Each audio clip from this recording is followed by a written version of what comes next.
A palestra de hoje, então, entrando diretamente no tema. Então nós vamos conversar sobre a astrologia, mas trabalhar o sentido de um setor do mapa que pode existir determinadas amarras ou prisões que podem se projetar até o ano novo astrológico de 2014. Então isso que eu vou conversar com vocês hoje já pode estar, de repente, sendo processado na sua vida, né, como um lugar onde você sente que possivelmente as energias não estão fluindo como normalmente elas fluem.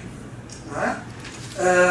De repente, alguns objetivos e metas na sua vida que você gostaria que tivessem ocorrendo, que tivessem acontecendo, elas podem possivelmente ter esta âncora que vai ser falado hoje, que é um setor específico da sua vida.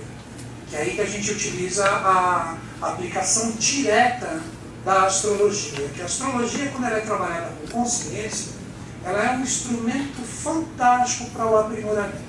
Então você teria uma astrologia, vamos dizer assim, mais fantástica de todas, que é a que você trabalha a consciência e o aprimoramento, e aquela mais densa, que eu não critico também, óbvio, que trabalha só no sentido de previsões de horóscopos. Então você tem essa graduação no sentido de utilização prática dessas. Aliás, tudo na vida é assim.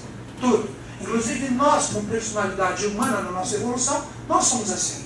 A gente vira e mexe, a gente erra, a gente está denso demais, a gente só trabalha o efeito e esquece a causa, e as leis que trabalham essa causa, e a gente acaba tendo problemas. E com a astrologia não seria diferente. A astrologia, no mundo antigo, ela é uma das 7 ciências que conduz à iluminação.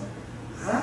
Então, os gregos utilizavam ela com frequência, os próprios romanos utilizavam, todas as grandes civilizações. Quer ver um exemplo? Quando a gente fala da própria Índia, que a gente pode dizer que a Índia é a pátria-mãe da humanidade, tudo começou ali. Né? Há 1 milhão de anos atrás, na meseta do Pamir, ali naquela região onde nós temos a Índia, aquela parte norte, próximo ao Tibete. Então ali nós tivemos o início dos filhos do dilúvio, que somos nós, o novo tipo de ser humano. Não teve uma novela que falou muito sobre a Índia, recentemente na TV Globo? Não teve? Teve, né? Vocês viram o nome da TV que eu dei aqui, né? TV Globo, TV Globo, tem tantas, né? Aí você pode colocar um monte de adjetivos ligados a ela, né? Mas não teve uma novela ainda, não se falava muito de astrologia ali? Falava ou não falava? Então, se não me engano, eu sei que você assistiu. Então, né, ali fala muito sobre astrologia. Por quê? A astrologia, quando ela é utilizada no seu sentido correto, ela pode te dar caminhos e inclinações absolutamente fortes em relação à sua própria energia. Então, quando você descobre aonde esta inclinação astrológica se projeta, basta você ter um posicionamento de consciência. É aí que está o verdadeiro sentido da astrologia. Você tendo este posicionamento de consciência, segundo essa inclinação, você pode mudar o mundo. Então não existe milagre no mundo que antes não parta de dentro de você. Ele primeiro está dentro de você, para depois ele se professar. É a mesma coisa, uma vez perguntaram para o Satya Sai Baba, nada contra ele, não tem nada contra ninguém, nem a favor também. Aí perguntaram para o Satya Sai Baba, né? Por que você faz esses milagres em relação às pessoas? Mas eu achei muito interessante a colocação dele. Aí ele falou assim, simples, eu só despertei o que estava dentro dela, mais nada. Olha o milagre que ele trouxe. Então, aí ele quis dizer o básico de tudo. Então aqui, não é que o que eu vou falar vai resolver a sua vida, mas se você pelo menos prestar atenção na inclinação de como as energias estão se manifestando em você, você vai perceber que parece como um passe de mágica, você começa a abrir várias portas na sua vida. Porque hoje a gente vai tratar do setor amarras. Não existe, aí você fala, mas como assim amarras?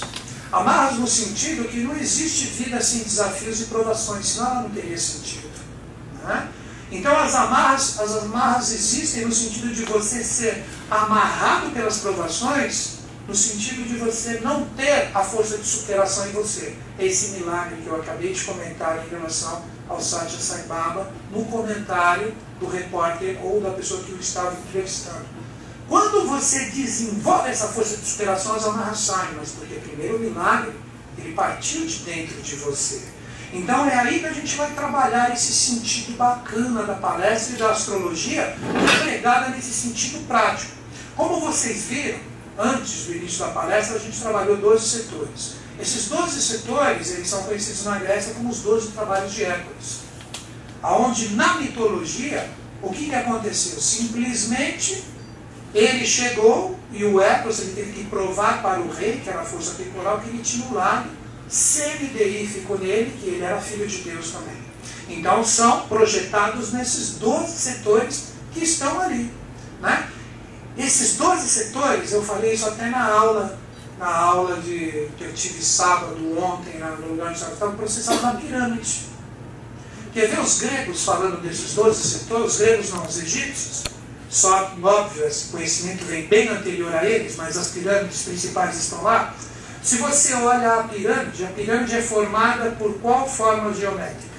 Olhando aqui, o triângulo. Quantos triângulos? Olha por cima a pirâmide. Quantos triângulos são?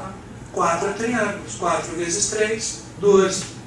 Por isso que Cristo, dos 13 aos 30 anos, que foi o período da iniciação dele, que ele foi guiado praticamente pelo apóstolo oculto, que é José de Arimateia.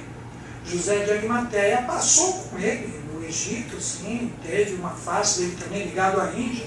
E quando ele foi decifrar toda essa realidade, pode ver que ele utilizou a força piramidal no trabalho dele. O que ele fez? Ele era o ápice da pirâmide. Ele utilizava quantos apóstolos? 12 apóstolos. Então a própria força da pirâmide empregado como consciência. Então você hoje recebe a sua força ligado à sua pirâmide pessoal. Aí você pega o que representa a tradução da palavra pirâmide. O que representa? Pira é fogo, mide, medida. Então o que é pirâmide? A medida do fogo. Do fogo divino, do fogo que te oferece a superação interior que está em ti. Então é esse setor que você vai receber hoje. Você vai ver que algumas pessoas estão na própria personalidade.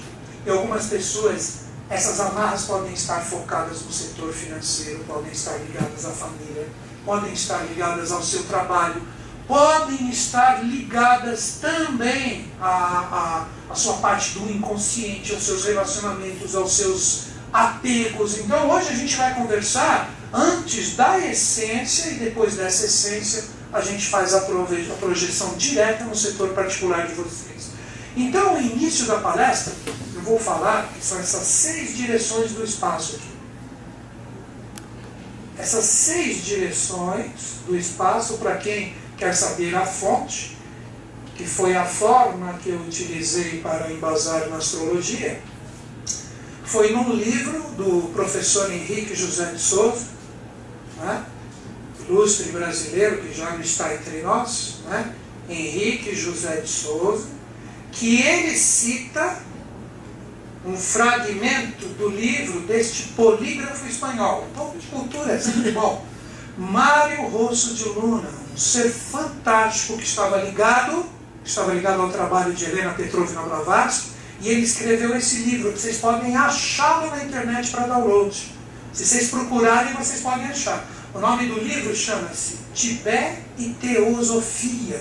É um livro fantástico que traz muitos dos mistérios ligados ao Oriente, que hoje se projeta aqui no Brasil, e ele decifra praticamente tudo através deste livro no seu sentido teosófico.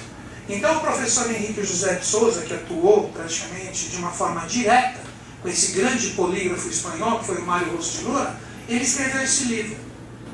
E este livro, né, que é escrito por Mário Rosso de Luna, e o professor Henrique José de Souza, vamos dizer assim, ele colocou lá dentro, completou, tem esse capítulo, que é chamado As 6 Direções do Espaço. As 6 Direções do Espaço. Então seria o ser humano desenvolvendo uma consciência superior em relação ao seu próprio ego. Vejam como vai ser fácil de compreender isso.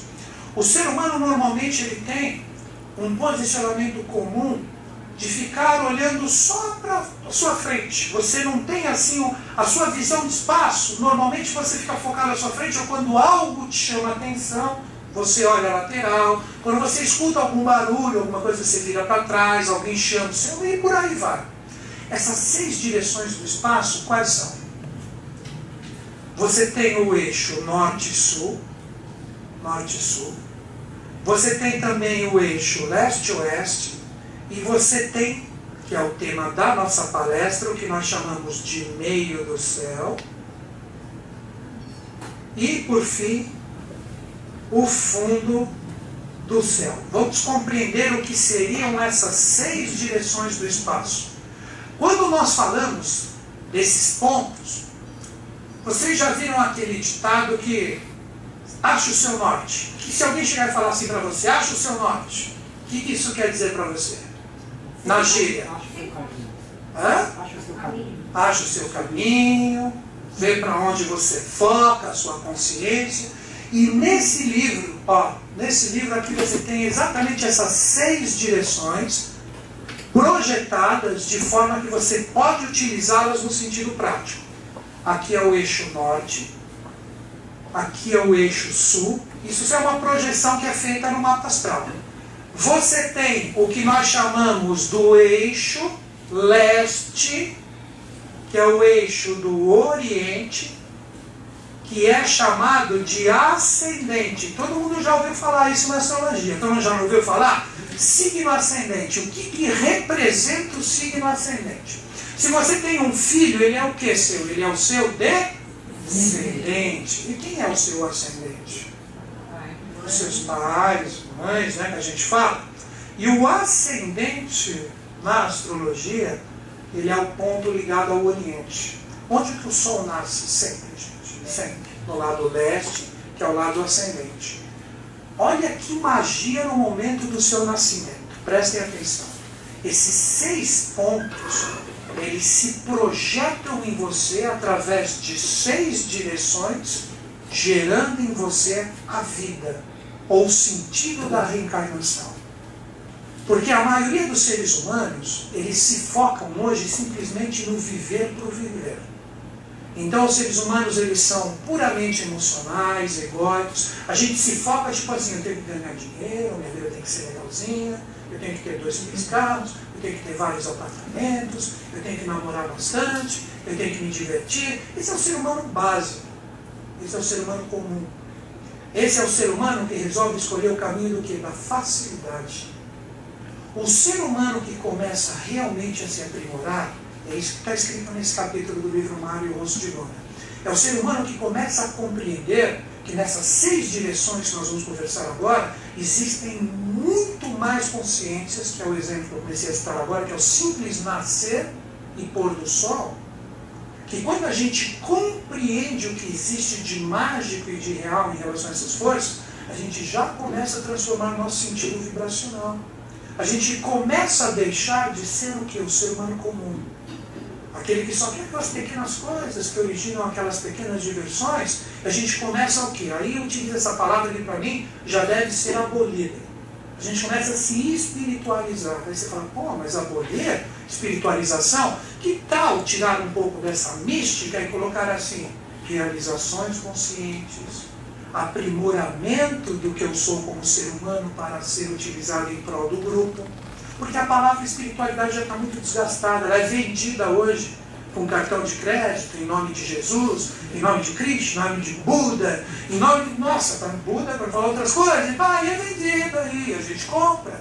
E quem compra? O ser humano comum, aquele que não está se libertando. Não sei se vocês estão pegando a dica, né? Então aquele que começa a enxergar um pouquinho mais além, o que ele faz? Ele começa a se libertar disso. Quer ver um exemplo dessa libertação coletiva? A garotada na rua, o mês passado, vocês lembram? Chega, basta. A gente não aguenta mais o que vocês empurraram, goela abaixo. Décadas aí que meus pais aceitaram, que meus avós aceitaram, agora chega. Isso pode acontecer a qualquer momento na sua vida. É aí que o mundo muda. Mas na verdade o mundo nunca vai mudar. O que vai mudar? O foco da forma como você o vê. Não sei se vocês entenderam. A forma como você vê o mundo é que muda. Por isso que os hindus utilizam aquela palavra Maya. Maya quer dizer ilusão. O ser humano se cristaliza numa Maya e ele acaba através dessa ilusão que ele aceita, que é aquilo que eu falei, ser feliz, namorar, ter carro, casa, comida, roupa lavada. Se a vida fosse só isso, as reencarnações não teriam sentido. Então, quando você começa a compreender que existem muito mais coisas além disso, você começa a colocar dínamos vibracionais dentro de você, que hoje, no seu sentido moderno, isso é trabalhado pela física quântica, a física das possibilidades. Ou seja, você se condiciona naquele quadradinho de necessidades, você se coloca nele e você fala, a vida para mim é isso. De repente o seu campo de atuação de consciência sai um pouquinho fora desse quadrado. Olha o quântico aqui. Aqui é você, ó. Me dar bem, ser feliz, namorar bastante, ter grana, comprar o que eu quiser. É isso que os mandantes querem do povo. Aqueles que estão aqui no meio desse quadrado saem um pouquinho fora daqui, eles entram no que a física chama hoje de quântica. O que seria o sentido quântico? O sentido das possibilidades. O sentido das possibilidades. E essas possibilidades, elas surgem quando? Quando você está afim de viver essa libertação. Então, como que ocorre isso em relação a esses eixos aqui? Vamos ver, aqui tem o eixo norte-sul, o ascendente, que é polar e complementar ao descendente. Já trabalhei esses dois, que eu vou falar melhor sobre eles. O leste-oeste, o ascendente é o leste-oriente, o descendente é o oeste. É o oeste. O oeste ou o ocidente. Então, esses são 4 pontos que você tem na reta aqui, não é? Norte, sul, leste, oeste, ok? Mas existem 2 que estão extremamente ligados e um vai ser trabalhado hoje. Esse aqui, ó. O da ascensão, que se chama meio do céu, ou zênite. Se alguém falar para você, vou continuar nos ditos populares, pô, você atingiu o zênite. E aí? Você vai brigar com a pessoa? Você fala, que legal. E aí? O que é atingir o zênite para vocês? Conseguiu o que você queria, etc. O zênite não seria o máximo? Mais polar e complementar ao zênite que você tem? O fundo do céu. Quer ver os gregos representando o fundo do céu? Deus Hades. São algumas das possibilidades do fundo do céu. Já ouviram falar em Hades? Aí você fala, nunca ouvi falar de Hades. Tá bom, vou te dar uma possibilidade moderna. Assiste... Ai, meu Deus, acho que Fúria de Titãs. Né? Fúria de Titãs, deve ter passado 1, 2 anos atrás no máximo, onde o Hades estaria, é isso? Concorda? Fúria de Titãs, que tem o Deus Hades, que é o grande vilão. Ele é o senhor dos mundos inférios ou inferiores. Né? Se você quiser mais analogias com o fundo do céu, o cão Cérbero, alguém já ouviu falar no cão Cérbero, ou o cão tricéfalo? O cão que segura todos os portais para que você consiga se libertar das amarras, o qual ele não deixa você entrar nos mistérios. E quando você o derrota, as coisas começam a se abrir e dar sentidos reais e diretos em relação à sua vida. Agora vamos trabalhar os 4 pontos. Olha como é fácil isso. Se você estudar a humanidade, a história, não vou exigir muito de vocês. Vocês não percebem que houve um caminhar do Oriente para o Ocidente? Quais foram os últimos lugares, entre aspas, descobertos e, na verdade, colonizados pelo homem? Não foram as Américas? Alguém duvida disso? É só estudar o básico. Na minha época era primária. Hoje em dia se chama o quê? Fundamental, né? Fundamental. Então, aquele básico. Então você percebe, como eu falei para vocês, 1 bilhão de anos atrás na Índia, o Sol, conforme ele vai nascendo no Oriente, e ele vai adormecendo no Ocidente, na verdade fecundando o Ocidente, esse é o caminho, ele vai empurrando a evolução. Por isso que você pega, que agora você vai entender uma coisa tão básica que acontece. Você pega vários ocultistas, várias seitas, vários caminhos filosóficos, o pessoal adora meditar na alvorada, 6 horas da manhã, que é o nascer do sol. E qual é o horário sagrado, o horário da mãe, que recolhe tudo no seu seio? Qual é o horário? 18 horas. E o que ocorre às 18 horas ou 6 horas da tarde? Que seria a mãe recolhendo todos os seus filhos. Isso é o horário da mãe. Por quê? No ascendente ou no ponto do Oriente, você fala que você tem os seus espirituais progenitores ou os seus gurus e mestres, o qual você está ligado, que representa o começo de tudo ali no Oriente. Então, quando você estuda na astrologia o seu ascendente no seu sentido mais sério de consciência, o signo que você tem como força zodiacal no seu ascendente é o signo que traz ligações das suas experiências com quem foi seu guru, com quem foi seu mestre, com quem foram os seus progenitores espirituais. Daí a palavra ascendente. Vocês estão entendendo? Daí a palavra ascendente. Então, uma análise top hoje na astrologia, na minha visão, seria uma análise desse tipo, onde você desperta consciências na pessoa. Então hoje, quer ver, de repente você tem seu mapa aí. Se você estudar um pouquinho a mais sobre o seu signo, você vai perceber que existem grandes seres ligados ao seu próprio signo ascendente. Foi ali que eu reconheci meu mestre. Vocês sabiam disso? Eu falei, até aqui o velhinho me pegou? Caramba, cara. É o signo desse danado aqui, ó. Professor Henrique José de Souza, virginiano. E o meu ascendente é virgem. Aí eu falei, pô, mas até aqui ele apareceu, não tem jeito. Eu vou ter que estudar pelo menos um pouquinho isso. Estou há 15 anos estudando. E não acho que não peguei nenhuma poeira do conhecimento que ali existe. Né? Se você pegar vários seres, né, se a gente fosse fazer a palestra sobre isso, mas não é o caso, todos esses grandes mestres da humanidade tiveram signos. Né? O Jesus está ligado a peixes. Né? Dificilmente, na minha visão, uma pessoa que tem um ascendente peixes não tem ligações fortes a esse mestre. Possivelmente denuncia a ligação hierárquica com esse grande mestre. Moisés, Ares, né? Moisés foi ariano, grande mestre. Se você pegar linhas do judaísmo, o pessoal fortalece muito mais o seu conceito filosófico em Moisés do que no próprio avatar que foi Jesus. Né? Se você pegar assim, quantos judeus não se chamam Moshe, por aí? Por quê? Porque está ligado à égide desse ser especialíssimo que foi Moisés, que foi o quebra-gelo da missão de Cristo. Por quê? Ele quebrou o gelo, libertou o povo que depois de 1500 anos nasceu aonde? Nasceu ali o avatar da era de peixes. Então Moisés foi o primeiro. Se não fosse ele, Jesus não teria conseguido nascer ali. Você pegar touro Krishna, qual é o animal que está sempre atrás de Krishna nos desenhos, simbolizando ele? O touro, vocês nunca viram isso? Aí se você estuda, esse ser, é fantástico o trabalho dele, a égide de touro. Os hindus colocam as yugas, que são ciclos de vida ligado ao Nandi, o touro branco, e a quantidade de patas que ele tem, né? Se você pegar gêmeos, você pode pegar grandes mestres, você pode pegar Pitágoras como um exemplo. Pitágoras foi praticamente o grande iniciador, né? O primeiro ali de todo aquele processo dos gregos, se não me engano, 570 a.C.